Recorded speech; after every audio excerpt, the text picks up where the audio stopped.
السلام عليكم. انا منال حسين ودي قناتي. النهارده هعمل بانكيك زي ما انتم شايفين كده. انا حاشيه بالنوتيلا ومجلسه بالشوكولاته وحاطه فوق الوش كده خطوط الوان، حاجه بتخطف العين. وما اقولكوش بردك على الطعم. يلا نشوف هنعمل ايه.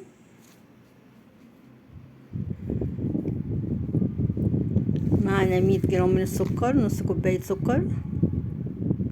معايا 2 بيضه. كل المكونات يا جماعه بدرجه حراره المطبخ. معلقه صغيره فانيليا سايله. هقلبهم حلو قوي مع بعض كده عشان تمتزج كل المكونات مع بعض ويدوب السكر شويه.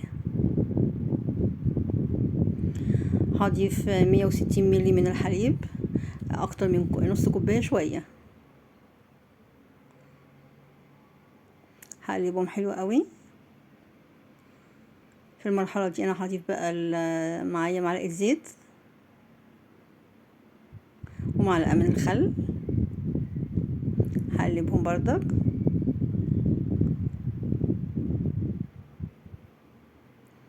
هضيف بقى الدقيق. معايا 200 جرام من الدقيق، كوبايتين بالاكواب المعياريه.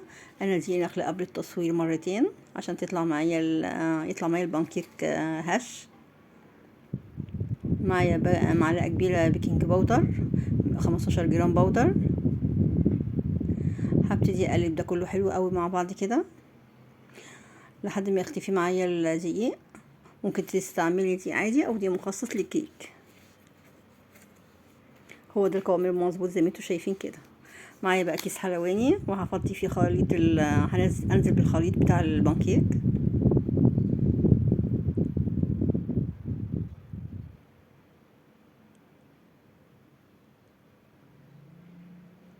معايا طاسه على النار. زي ما انتوا شايفين كده انا هعمل قطع صغيره ميني صغير من البانكيك.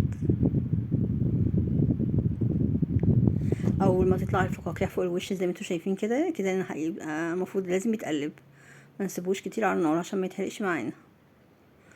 اول ما تظهر الفقاقيع دي كده نقلب على طول. خلاص بقى هطلعه من الطاسه، مبياخدش هو معانا وقت.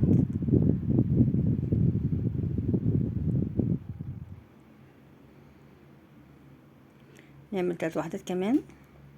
هو الكيس الحلواني بصراحه بيسهل عليا، بس برضك ممكن يتعمل كمان بالكبشه. اول ما يظهر الفقاقيع فوق الوش ابتدي اقلب على طول.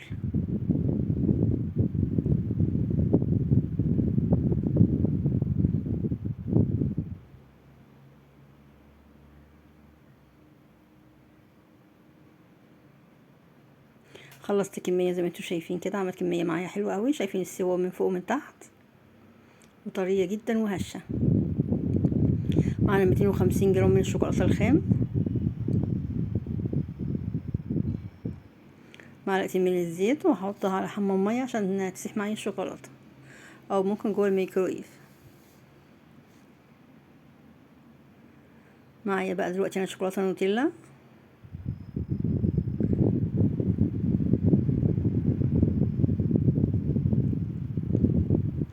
وادي البانكيك وهبتدي احشيهم بقى بالنوتيلا.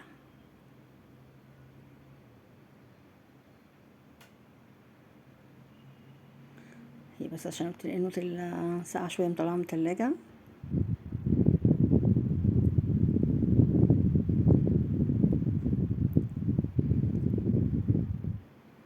كل طبقتين فوق بعض وتسدوسه بسيطه كده خفيفه.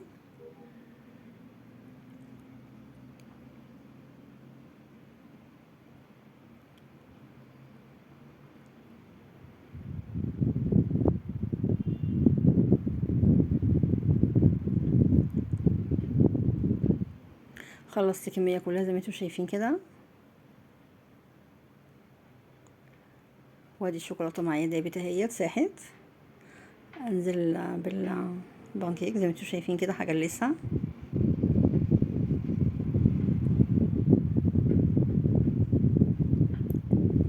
انزل بالتانية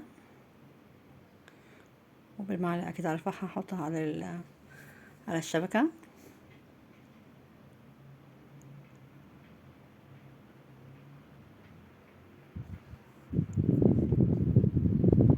زي ما انتم انتوا شايفين خلصت الكمية كلها كده. احطها بقى في التلاجة تجمد شوية.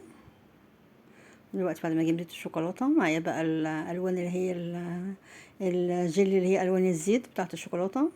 بلعب بقى بالالوان. معايا اللون اللي هو الاصفر المستردة، واللي هو الميلتي جرين، وكمان معايا لون اورنج، وكمان حاجة لسه بالشوكولاتة نفسها.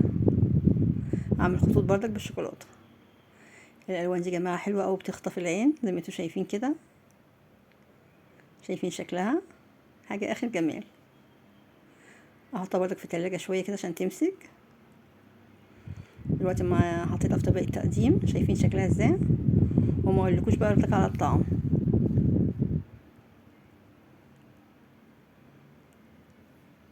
شايفين شكلها؟ هوريها لكم كده بس من جوه حاجة اخر جمال. لو عجبكم بقى الفيديو ما تنسوش بالاشتراك، وتشرفوني بالاشتراك في القناة واللايك عشان بيرفع الفيديو، والشير، وتفعلوا زر الجرس عشان يوصل لكم كل فيديو جديد بنزله. والسلام عليكم ورحمة الله وبركاته.